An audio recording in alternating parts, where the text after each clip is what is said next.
अस्सलाम वालेकुम everyone, this is me Tanveer Pawar. कैसे हैं आप सब? खैरियत से हैं? उम्मीद करता हूँ ठीक ठाक होंगे, खैरियत से होंगे। तो आज बात करते हैं जी, कुछ क्वेश्चंस हैं, कुछ डिस्कशन हैं। तो अच्छा, बात करनी है मुझे आपसे कि आखिर ऐसा क्या हो गया, ऐसा अचानक क्या जो है ना, टर्किश गवर्नमेंट ने क्या सोचा, ऐसा उसके माइंड में क्या आया कि उन्होंने जो है ना इतना जल्दी जो है वो ये अपने रूल्स चेंज किए होंगे या कर दिए हैं रिगार्डिंग ये जो $75,000 है और $15,000 है। ऐसा क्यों है? क्या वह ज़रूरत पेश आई ऐसा करने की इतना जल्दी कि इन्होंने इतने जल्दी अपने रूल्स चेंज किए? तो ये क्वेश्चन है जी, एक तरह से मतलब ज़ाहिर है किसी ने पूछा है मुझसे, तो मैंने कहा कि इसको अगर मैं उनको तो आंसर दे ही देता हूँ, मैं साथ ही साथ आप लोगों के साथ भी शेयर कर लेता हूँ कि यार क्यों ऐसा क्या हो गया कि भाई उन्होंने इतना जल्दी जो है ना अपना वो डिसीजंस बनाए। देखें, बात सीधी सी है, साफ़ सुथरी है और सिंपल है अगर समझना चाहें इसको आसान अल्फाज में और जल्दी से। अगर हम बीइंग अपने कंट्री के सोचें, पाकिस्तानी हैं या इंडियन हैं, बांग्लादेशी हैं, बटेवर अफगानी हैं या कोई और भी कंट्री है, वैसे XYZ कोई भी यहाँ ले लें, क्योंकि यहाँ पे तो सारी कंट्रीज़, दुनिया की सारी कंट्रीज़ के लोग आए हुए हैं माशाल्लाह। तो हम ये सोचें कि भाई बीइंग अपनी कंट्री के जो हैं आप लोग जो है, जाहिर सी बात है आपको अपनी कंट्री में रहने के लिए जगह ही ना मिले, ना किराए पे ना ख़रीदने पे, सही है ना। You won't be able to buy some good property in your own range, in your own pocket. तो कैसा फील होगा? मुश्किल होगी, दिक्कत होगी, हैं? ठीक है ना। इसी तरीके से अगर आपके पास रेंट के लिए कोई जगह आपको ना मिले, आप समझ रहे हैं, आपको कोई जगह रेंट के लिए ना मिले, आप ढूंढें आपको रेंट पे कोई जगह ही ना मिले, आप बोले यार कहाँ धक्के खाएं। तो अपने मुल्क में आपको कोई रेंट के लिए जगह ना मिले, आपको कोई ख़रीदने के लिए जगह ना मिले, महंगी मिले, आप ऑब्वियसली यही कहेंगे ना कि यार ये क्या हो रहा है, ये ज़्यादती हो रही है।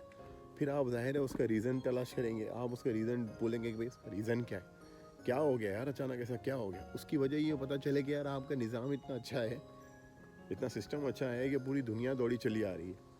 ठीक है, डॉलर चाहे कहीं भी पहुंच जाए, डॉलर कहीं भी पहुंच जाए, आपकी कंट्री में इम्प्रूवमेंट आ रही है, अच्छाई हो रही है, हाँ, और आपकी कंट्री ग्रो कर रही है और दुनिया आपकी कंट्री की तरफ आए जा रही है।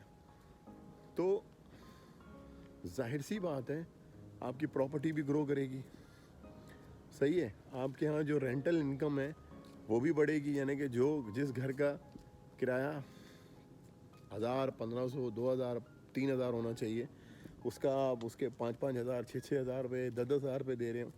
तो अब जो वहाँ के रहने वाले, जैसे हम लोग लोकल अपने हमने कहा ना हमारी कंट्री हो, जैसे हम किसी भी कंट्री से बिलोंग करते हैं, जैसे पाकिस्तान का मैं नाम लूँगा, अगर मेरे घर का कोई जिस घर का मैं 3000 किराया दे रहा हूँ, अचानक से उस घर का ओनर जो है ना मुझसे उसके 8000 मांगे, 10,000 मांगे, तो क्या मैं दे पाऊँगा या मैं दे सकता हूँ? नहीं दे सकता। क्यों नहीं ऐसा होगा?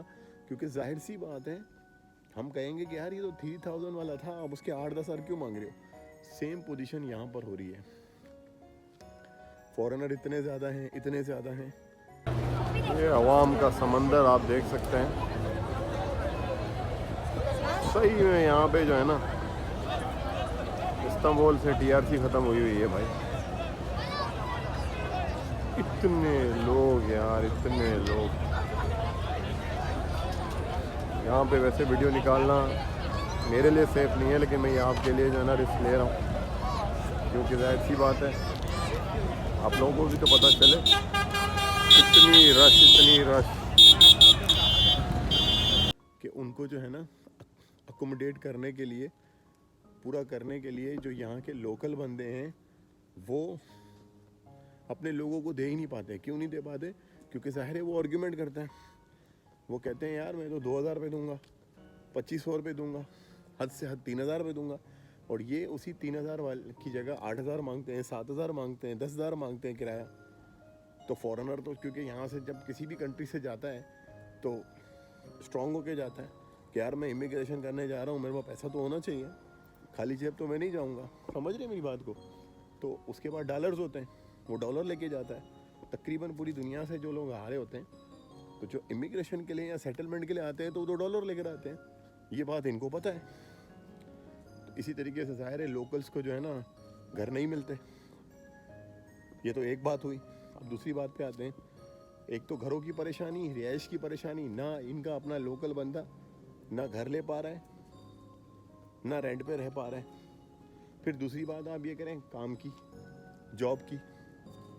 अब मैं आपको, मेरी वीडियो मौजूद है, आप देख सकते हैं, जिसमें मैंने आपसे ये बात की है कि जॉब या फिर बिजनेस। उस वीडियो को देखें, उसमें कौन कौन सी जॉब्स हैं मैंने बताई हुई हैं, क्योंकि जॉब्स के हवाले से भी मेरे पास आए दिन कोई ना कोई क्वेश्चन आया ही होता कि भाई वहाँ पे जॉब्स कौन सी हैं, जॉब्स कौन सी हैं। तो जो भी जॉब्स हैं उसके ऊपर मैंने वीडियो बनाई हुई है, आप देखें, उस वीडियो से देखें तो आपको पता चल जाएगा जॉब्स कौन सी। तो मैं बात कुछ और कर रहा था कि यहाँ पर जो जॉब्स का सीन है ना, सिमिलर एज रेंटल इनकम और फॉर सेल वाली जो प्रॉपर्टीज़ होती हैं उनके साथ मर्ज करता है। कैसे? यहाँ पर जो फॉरेनर्स आते हैं, अब स्टूडेंट्स की बात कर लें या फिर सेटलमेंट के लिए जो आ रहे होते हैं, जिनके पास इतने ज़्यादा फंड्स नहीं होते, वो रेंट का घर ढूंढ रहे होते हैं और फिर उनको कहीं से TRC मिल गया। अब TRC मिलते ही उनका यही दूसरा काम ये होता है कि भाई अब काम ढूंढो। काम ढूंढते हैं, काम ढूंढने के बाद वो उसी कंपनी के अंदर जो है ना, जहाँ पे एक तुर्किश बंदा ऑनर है, वो तुर्किशों को रखना चाहता है, क्योंकि तुर्किश यहाँ के मेहनती बहुत काम अच्छा करते हैं, ज़्यादा काम निकालते हैं और मेहनती लोग हैं। लेकिन क्या उनको वो रख नहीं सकता? क्यों नहीं रख सकता? जाहिर सी बात है, वो मांगते हैं तुर्किश जिस काम के 10,000 8,000। हमारे जो फॉरेनर्स होते हैं या हमारी कंट्री से आए हुए जो लोग होते, 2,500 3,000 4,000 बस हद है। जो पूरा महीना गधों की तरह काम करेंगे और ये सैलरी ले लेंगे।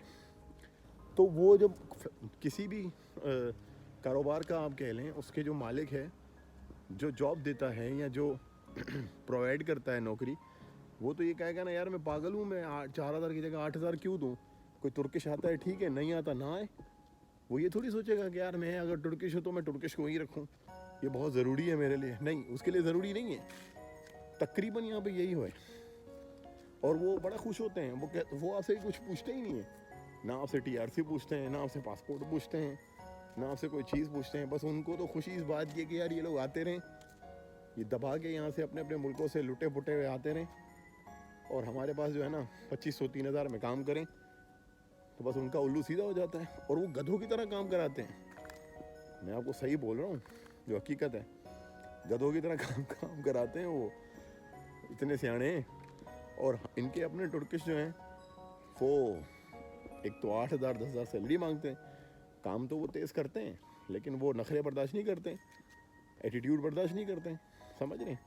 तो इस पे भी तुर्किशों का नुकसान है, क्योंकि वो जाहिर है वो तो ये कहेंगे ना कि यार हम यहाँ के लोग हैं, ये मुल्क हमारे लिए बना है, ठीक है, ये कंट्री हमारे लिए बनी है, ये मुल्क हमारे लिए बना है, तो यहाँ पर हम हक रखते हैं ज़िद करने का या चीज़ों को हासिल करने का। अब ये फॉरेनर आ जाते हैं, हर चीज़ में घुस जाते हैं, जॉब इनसे छिन जाती है। जिसके वो 8-10 हज़ार मांग रहे थे, ज़रा सा नखरा किया, वो 2,500 3,000 में दूसरे ने कर ली। फिर आप आ जाएं घर की बात, तो जिस घर के वो ख़रीदने के लिए 2-3 लाख रुपए मांग रहे थे ओनर से, तो ओनर को पता है भाई मुझे आपको नहीं बेचना। क्यों नहीं बेचना? जाहिर सी बात है, वो कहेगा भाई तुम 2-3 लाख रुपए दे रहे हो, मैं तो ये 8-10 लाख से ऊपर की बेचूंगा। तो वो कहते हैं भाई तुम कैसे बेचोगे, इतना बड़ा घर थोड़ी है, इतना कोई VIP घर थोड़ी है, इसमें कौन से सुरखाब के पर लगे हैं। वो कहते हैं देखो मैं बेच के दिखाऊंगा। कोई भी फॉरेनर आता है, वही घर ले लेता है 8-10 लाख में, इससे भी ऊपर ले लेता है। समझ रहे मेरी बात को? Same the case rental income, वो भी इसी तरीके से है। लोकल्स इनको देते नहीं है रेंट, फॉरेनर्स आते हैं, बांटे जा रहे हैं, पैसे बांटे जा रहे हैं। तो अपनी जो लोकल अवाम है, जिसके लिए मुल्क आज़ाद हुआ है, जिसके लिए मुल्क बना है, जो एक हुकूमत है या जो एक अपनी mother language, mother native language जो होती है, या उसके अपने अवाम होती है, जिनके हुकूक हैं, वो तो पामाल होते हैं ना। अब छोटी सी बात और कर दूं, ट्रांसपोर्ट का निज़ाम ले लें। अब जब जाते हैं कहीं भी घूमने, जब छुट्टी मिलती है निकलते हैं, जब टाइम मिलता है निकलते हैं, तो जाहिर है हम ट्राम का इस्तेमाल करते हैं, या हम मेट्रो का इस्तेमाल करते हैं, या हम बसों का इस्तेमाल करते हैं। वहाँ जाएं तो वो बेचारे खड़े हुए हैं तुर्किश, और 90% सीटों पे कोई ना कोई दूसरी कंट्रीज़ के लोग बैठे हैं। तो वो ही देखते हैं यार, हमारे बच्चे हमारे गोदों में, हमारे बुजुर्ग जो है ना वो खड़े हुए हैं, हमारे माजूर जो जिनको सीट चाहिए होती है वो भी बेचारे यहाँ वहाँ देख रहे हैं, तो बैठने की जगह नहीं है, सारे वो फॉरनर भरे हुए हैं। तो वो कहते हैं हमारे हुकूक कहाँ गए, हमारी हुकूक कहाँ गए। जाहिर है ये गुस्सा कहीं तो निकल रहा है ना, कहीं तो वो एग्रेशन में जा रहा है। तो बढ़ते बढ़ते बढ़ते मामला यहाँ तक पहुँच गया कि अब इन्होंने गवर्नमेंट से और अपनी बल्दिया से ये डिमांड रखी है कि यार इन लोगों को रोको। आप बिलीव करें, मैं अपनी बात करता हूँ, मैं पर्सनली जब कहीं जाता हूँ फैमिली के साथ, तो मुझे खुद इतना ताज्जुब होता है, इतनी दुनिया भरी हुई है, इतनी दुनिया भरी हुई है कि हमें खुद महसूस हो रहा होता है कि यार तुर्की के लोगों के साथ बड़ी ज्यादती हो रही है, बिल्कुल ज्यादती हो रही है। ये मानने वाली बात है, तस्लीम करने वाली बात कि यार वो बेचारे कहाँ जाए। तो यही वजूहत हैं, ये सबको पता है। ये जो गवर्नमेंट ने जो रूल बनाया है ना 75,000 का या 15,000 USD का, सबको पता है कि इतने पैसे कोई दे नहीं सकता, कहाँ से अरेंज करेगा कोई इतने पैसे। लेकिन ये सिर्फ इसीलिए बहाना किया गया है ताकि लोग थोड़े कम आए। अब लोग अपने अपने घरों में रहें, अपने अपने कंट्रीज़ में रहें, या कोई और कंट्रीज़ का रुख करें। यहाँ पर वो कितना ठूसेंगे लोगों को। मैं कहता हूँ आप लोग आएँ, लाजमी आएँ। जिस तरह के हालात हैं दूसरी कंट्रीज़ के, तो ये कंट्री तो फिर भी बहुत है। मैं तो कहता हूँ ये इसकी जितनी तारीफ़ें करूँ, जितनी गज़लें लिखूँ कम पड़ जाएंगी। लेकिन क्या है, इस्तांबुल का रुख ना करें। ये लोग खुद भी ये चाहते हैं कि इस्तांबुल की जान छोड़ें। पूरा पूरा बड़ा तुर्की, इतना बड़ा, इतना खूबसूरत। आप लोग आएँ, मोस्ट वेलकम। मैं आपकी मदद करूँगा, मेरे से जो हेल्प चाहिए। अल्हम्दुलिल्लाह अल्हम्दुलिल्लाह यहाँ पर बहुत अच्छे शरीफ लोगों से मेरा वास्ता है, जो आपको जो है ना बोदरूम में घर दिलवाएगा। मेरा फेवरेट है, नेट पे सर्च करें बोदरूम। आपको जो है ना अंतालिया में घर दिलाएगा, अजमेर में घर दिलाएगा, दूसरे शहरों में घर दिलाएगा, बोरसा में घर दिलाएगा। लेकिन प्लीज़ इस्तांबुल से निकलें ना, यहाँ TRC के चक्करों में पड़े, ना यहाँ सेटलमेंट के चक्कर में पड़े, ना यहाँ बिजनेस के चक्कर में पड़े। अब आप कहेंगे कि यार तो मेन हब तो इस्तांबुल है, फिर अगर हम इस्तांबुल में ना आए तो फिर कारोबार कैसे करें। अरे तो इसका जवाब ये है कि अंतालिया में भी लोग रहते हैं, ज़िंदा हैं, वो काम कर रहे हैं। अब बोदरूम में भी लोग रह रहे हैं, ज़िंदा है, अपना कारोबार कर रहे हैं, या काम कर रहे हैं, या नौकरी कर रहे हैं, कुछ भी कर रहे हैं। अल्लाह हर जगह है, अल्लाह हर जगह है। सही है, ख़ुद पर और अल्लाह पर यकीन रखें। और इस्तांबुल में अगर आप आते हो ना, यकीन करें आपको हर लिहाज से टेंशन ही होनी है। सुकून तो मिलना है अपनी कंट्रियों से ज़्यादा, लेकिन कंपटीशन ज़्यादा है, मारा मारी ज़्यादा है, समझ रहे हैं।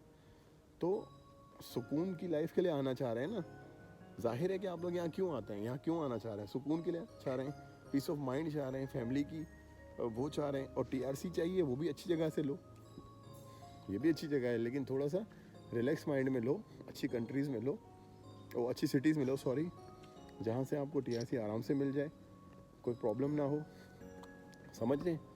तो अगर मेरी बात पसंद आई हो, समझ में आई हो, तो कमेंट्स में इसको अप्रिशिएट करें, कमेंट्स में मुझसे कुछ पूछें। कमेंट बॉक्स में आप जब मैसेज करते हो मैं उसका जवाब देता हूँ, मुझे भी अच्छा लगता है, और उससे कुछ पता चलता है कि यार लोग दुनिया में क्या क्या कन्फ्यूजन लेके घूम रहे हैं। तो इन्हीं बातों के साथ एक और वीडियो में हाजिर होऊंगा। आज सारा दिन मेरी भागा दौड़ी रही, फिर भी मैं टाइम निकाला है ताकि आप लोगों को कुछ समझा सकूं, कुछ बात कर सकूं। तो कमेंट ज़रूर किया करें, कमेंट्स में जो भी आप करते हैं मैं उसका जवाब देने की कोशिश करता हूं। मैं कुछ लोगों ने मुझसे मेरा मोबाइल नंबर मांगा है, उनको मैंने दे दिया है। आप लोगों को बात करनी है, आप मुझसे व्हाट्सएप पे बात कर सकते हैं, मैसेजेस पे बात कर सकते हैं। तो अपना बहुत सारा ख्याल रखिएगा, दुआओं में मुझे याद रखिएगा। मिलते हैं फिर किसी नई वीडियो पे, किसी नए टॉपिक पे डिस्कशन करते हुए। Till then do good, take care of your